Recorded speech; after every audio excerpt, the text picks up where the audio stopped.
नमस्कार दोस्तों, आज फिर मैं आप सभी को एक खूबसूरत राज्य में ले चलता हूँ। जी हाँ, भारत के ही एक ऐसा राज्य है जिसे 7 बहनों वाले राज्यों कहा जाता है, मेघालय, जिसे बादलों का निवास भी कहा जाता है। पूर्वोत्तर भारत का एक राज्य है। यहाँ इसके बारे में कुछ जानकारी दी गई है। यह उत्तर और पूर्व में असम राज्य और दक्षिण और पश्चिम में बांग्लादेश से घिरा हुआ है। यह पूर्वोत्तर भारत के 7 बहनों वाले राज्यों में से एक है। मेघालय की राजधानी शिलांग है। राज्य में मुख्य रूप से 3 प्रमुख जनजातीय समूह रहते हैं, खासी, गारो और जयंतिया। इन जनजातियों की अलग अलग संस्कृतियां, परंपराएं, भाषाएं और सामाजिक संरचनाएं हैं। मेघालय अपनी मातृवंशीय प्रणाली के लिए जाना जाता है, जहां वंश और विरासत का पता मां की ओर से लगाया जाता है। बोली जाने वाली प्रमुख भाषाओं में खासी, गारो, जयंतिया और अंग्रेजी, जो एक आधिकारिक भाषा है, शामिल हैं। मेघालय में ईसाई धर्म प्रमुख धर्म है, हालांकि पारंपरिक जनजातीय मान्यताओं और हिंदू धर्म का भी पालन किया जाता है। संस्कृति जीवंत त्योहारों, संगीत और नृत्यों से समृद्ध है। इन समारोहों के दौरान अक्सर पारंपरिक पोशाक पहनी जाती है। कला और शिल्प, विशेष रूप से बांस और बेंत से बने शिल्प, मेघालय की संस्कृति का महत्वपूर्ण हिस्सा है। भूगोल और जलवायु। मेघालय एक पहाड़ी राज्य है जो मेघालय पठार का हिस्सा है, जो दक्कन पठार का विस्तार है। यह अपनी उच्च वर्षा के लिए जाना जाता है।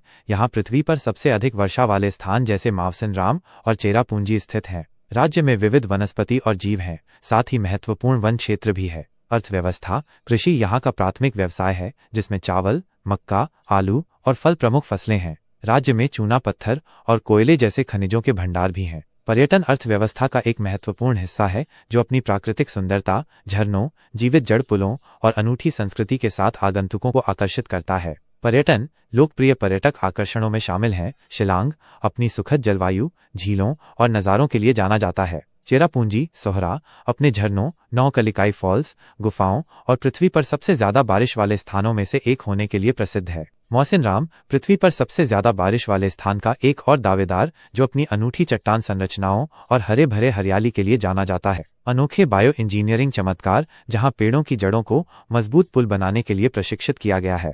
मवली नोंग एशिया के सबसे स्वच्छ गांव के रूप में जाना जाता है। कई राष्ट्रीय उद्यान और वन्यजीव अभयारण्य। त्योहारों में अक्सर रंग बिरंगे परिधानों में पारंपरिक नृत्य शामिल होते हैं। साथ ही बांस की बांसुरी, भैंस के सींग और ड्रम जैसे वाद्यों पर संगीत बजाया जाता है। कुछ महत्वपूर्ण त्योहारों में शामिल हैं नोंगक्रेम नृत्य महोत्सव, खासी, अच्छी फसल के लिए देवी का ब्लेई सिंशर को आभार व्यक्त करने के लिए मनाया जाने वाला 5 दिवसीय धार्मिक उत्सव। वांगला महोत्सव, गारो, सूर्य देवता सालजोंग का सम्मान करने वाला फसल कटाई के बाद का त्योहार, जिसमें ढोल बजाना, नृत्य करना और पारंपरिक अनुष्ठान शामिल हैं। बेहदेंखलम महोत्सव, जयंतिया, अच्छी फसल के लिए और बुरी आत्माओं को भगाने के लिए मनाया जाने वाला एक महत्वपूर्ण त्योहार, जिसमें रंग बिरंगे जुलूस और अनोखे अनुष्ठान शामिल हैं। शादसुक म्यंसियम, खासी, वसंत ऋतु में फसल काटने के बाद नृत्य। कला और शिल्प। मेघालय में कला और शिल्प की समृद्ध परंपरा है, जिसमें बांस और बेंत के काम, बुनाई और लकड़ी की नक्काशी में विशेषज्ञता है। टोकरियां, चटाई, टोपी, फर्नीचर और सजावटी सामान जैसी पारंपरिक वस्तुएं कुशलता से तैयार की जाती हैं। पारंपरिक कपड़ों पर जटिल पैटर्न की बुनाई भी एक महत्वपूर्ण कला है। संगीत और नृत्य। संगीत और नृत्य मेघालय की सांस्कृतिक अभिव्यक्ति का अभिन्न अंग है, जो त्योहारों, समारोहों और सामाजिक समारोहों के साथ होते हैं। पारंपरिक संगीत, वाद्य यंत्र और विभिन्न नृत्य रूप विभिन्न जनजातियों की अनूठी पहचान को दर्शाते हैं। धर्मः। जब पारंपरिक जनजातीय मान्यताएं प्रचलित थीं, तब ईसाई धर्म मेघालय में प्रमुख धर्म बन गया है, जिसमें प्रेस्बिटेरियन, कैथोलिक, बैप्टिस्ट और अन्य संप्रदायों की महत्वपूर्ण संख्या है। हिंदू धर्म दूसरा सबसे बड़ा धर्म है, जिसका कुछ क्षेत्रों में ही अधिक प्रचलन है। कुछ समुदायों द्वारा अभी भी पारंपरिक एनिमिस्टिक मान्यताओं का पालन किया जाता है। सामाजिक संरचना। पारंपरिक ग्राम परिषदें जनजातीय समुदायों के सामाजिक और प्रशासनिक जीवन में महत्वपूर्ण भूमिका निभाती हैं। विवाह आमतौर पर कुलों के भीतर बहिर्विवाही होते हैं। भाषा। मेघालय में बोली जाने वाली मुख्य भाषाएं खासी, गारो और जैंतिया हैं, जो विभिन्न भाषाई परिवारों, मोन खमेर और तिब्बती बर्मन से संबंधित हैं। अंग्रेजी भी एक आधिकारिक भाषा है और शिक्षा और प्रशासन के लिए व्यापक रूप से उपयोग की जाती है। मेघालय का भोजन। मेघालय के व्यंजनों की विशेषता स्थानीय रूप से प्राप्त सामग्री, सरल खाना पकाने के तरीके और विशिष्ट स्वादों का उपयोग है, जिसमें अक्सर मसालेदार और खट्टेपन का संकेत शामिल होता है। चावल मुख्य भोजन है, जिसे आमतौर पर विभिन्न प्रकार के मांस, मछली और सब्जियों के व्यंजनों के साथ परोसा जाता है। मुख्य सामग्री चावल, सुअर का मांस, चिकन, मछली, सूखे और किण्वित किस्मों सहित गोमांस, बांस के अंकुर, विभिन्न जंगली साग और जड़ी बूटियां, मशरूम, अदरक, लहसुन, मिर्च और किण्वित सोयाबीन का आमतौर पर उपयोग किया जाता है। जदोह सुअर के मांस, कभी कभी चिकन या मछली, हल्दी और अन्य मसालों के साथ पकाए गए लाल चावल से बना एक लोकप्रिय व्यंजन। इसे अक्सर बिरयानी का मेघालय संस्करण माना जाता है।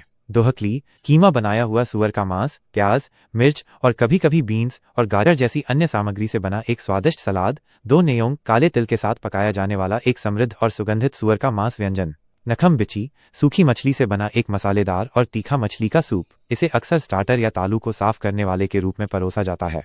टंगरीमबाई किन्वित सोयाबीन, सुअर का मांस और काले तिल के बीज से बना एक व्यंजन। पुमालोई उबले हुए चावल का पाउडर, जिसे अक्सर त्योहारों और समारोहों के दौरान परोसा जाता है।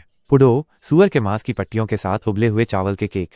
मिनिल सोंगा उबले हुए चिपचिपे चावल के केक। मसालेदार सूखी मछली की ग्रेवी, स्थानीय जड़ी बूटियों के साथ पकाया गया सुअर का मांस। बांस की टहनियाँ विभिन्न करी और तैयारियों में इस्तेमाल किया जाता है, जो एक अनूठा स्वाद देता है।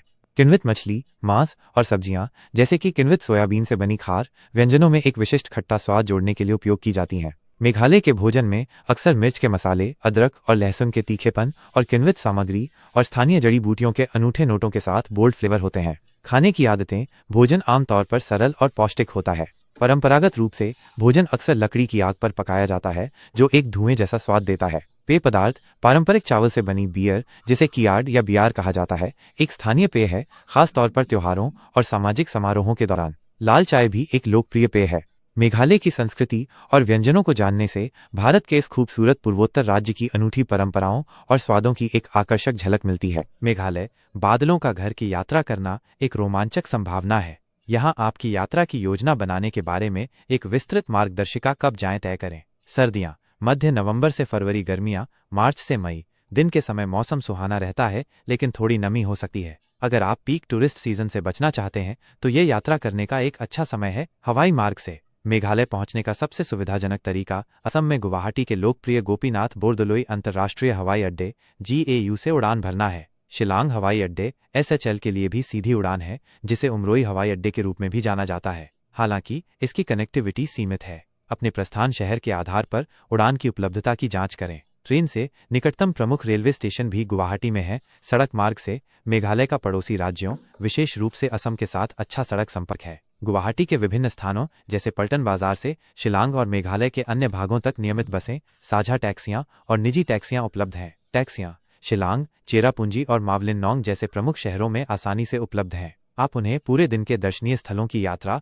या पॉइंट टू पॉइंट यात्रा के लिए किराए पर ले सकते हैं। शेयर्ड कैब SUV और बसें राज्य द्वारा संचालित और निजी बसें प्रमुख शहरों और गांवों को जोड़ती हैं, लेकिन वे कम बार आती हैं और लंबी यात्राओं के लिए आरामदायक हो सकती हैं। सेल्फ ड्राइव आप गुवाहाटी या शिलांग में एक कार किराए पर ले सकते हैं और मेघालय के चारों ओर खुद ड्राइव कर सकते हैं। ध्यान रखें कि सड़क की स्थिति अलग अलग हो सकती है, खासकर ग्रामीण इलाकों में होटल शिलांग, चेरापूंजी और जोवाई जैसे प्रमुख शहरों में उपलब्ध हैं। गेस्ट हाउस और होमस्टे एक अधिक स्थानीय और अक्सर सुंदर विकल्प, खासकर मावलिनोंग और ग्रामीण इलाकों जैसी जगहों पर। कुछ अच्छे रिसॉर्ट उपलब्ध हैं जो प्रकृति के बीच आरामदायक प्रवास प्रदान करते हैं। इनर लाइन परमिट ILP वर्तमान में भारतीय नागरिकों को मेघालय जाने के लिए ILP की आवश्यकता नहीं है। हालांकि अपनी यात्रा से पहले नवीनतम नियमों की जांच करना हमेशा एक अच्छा विचार है। विदेशी पर्यटकों को मेघालय पहुंचने के 24 घंटे के भीतर निकटतम विदेशी पंजीकरण अधिकारी FRO में अपना पंजीकरण कराना होगा। अन्य महत्वपूर्ण विचार कनेक्टिविटी, दूर दराज के इलाकों में मोबाइल नेटवर्क कनेक्टिविटी खराब हो सकती है। नकदी हालांकि प्रमुख शहरों में ATM उपलब्ध हैं, लेकिन पर्याप्त नकदी साथ रखना उचित है, खासकर ग्रामीण इलाकों में यात्रा करते समय। बुनियादी दवाएं साथ रखें और अगर आपको पहले से कोई स्वास्थ्य समस्या है तो अपने डॉक्टर से सलाह लें, खास तौर पर पीक सीजन के दौरान। संक्षेप में मेघालय की यात्रा करने के लिए सबसे अच्छा समय तय करें। आमतौर पर सर्दी का मौसम होता है। गुवाहाटी या उपलब्ध होने पर शिलांग के लिए अपनी उड़ानें या ट्रेन टिकट बुक करें। गुवाहाटी से मेघालय टैक्सी, साझा कैब या बस के लिए परिवहन की व्यवस्था करें। अपनी यात्रा कार्यक्रम की योजना बनाएं जिसमें वे स्थान शामिल हों जहां आप जाना चाहते हैं। अपना आवास पहले से बुक करें। किसी भी आवश्यक परमिट या पंजीकरण आवश्यकताओं की जांच करें। बदलती मौसम स्थितियों के लिए तैयार रहें और उचित कपड़े साथ रखें। स्थानीय संस्कृति और पर्यावरण का सम्मान करें। मेघालय के खूबसूरत राज्य की अपनी यात्रा का आनंद लें। अगर वीडियो पसंद आया तो वीडियो को लाइक करें, शेयर करें और चैनल को सब्सक्राइब करें। धन्यवाद।